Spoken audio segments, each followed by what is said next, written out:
কুরবানি করাটা হলো ওয়াজিব। বহুতে কুরবানি করেছে। কুরবানি 3 দিন করা যায়, 10, 11, 12 এই 3 দিন আপনি কুরবানি করতে পারবেন।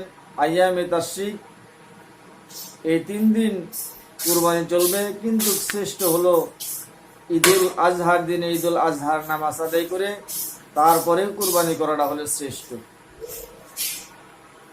আইয়ামে তাশরিক এই দিন কয়টায় এই তাকবীর, যেরকম আল্লাহু আকবার আল্লাহু আকবার, লা ইলাহা ইল্লাল্লাহু আল্লাহু আকবার লিল্লাহিল হামদ, এই তাকবীর নির্দিষ্ট সময় নির্দিষ্ট দিনে বেশি বেশি পাঠ করা।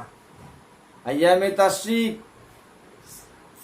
হলো জিলহজ মাসের 9 তারিখ ফজর নামাজ থেকে শুরু করে 13ই আসর পর্যন্ত প্রত্যেক ফরজ নামাজের পর পুরুষ মানুষে উচ্চ স্বরে পড়া এবং প্রত্যেক মেয়ে মানুষ তারা আস্তে আস্তে একবার করে পাঠ করা।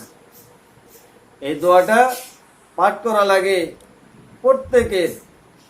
পুরুষে উচ্চ স্বরে আদায় করবে, পড়বে, আর মেয়েরা আস্তে আস্তে পড়বে।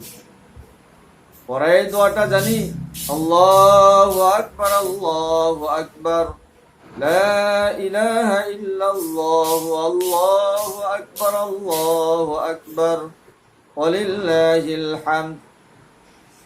জিলহজের 1 তারিখ থেকে শুরু করে 9 তারিখ নফল রোজা রাখা দরকার, প্রয়োজন, কিন্তু আমরা রাখি না, জানি না এর যে কত সওয়াব আমরা বুঝতে পারি না।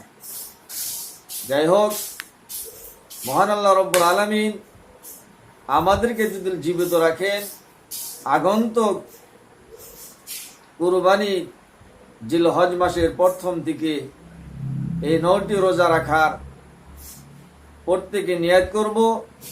যদি আল্লাহ বাঁচায় রাখে আমরা রোজা রাখার চেষ্টা করব ইনশাআল্লাহ।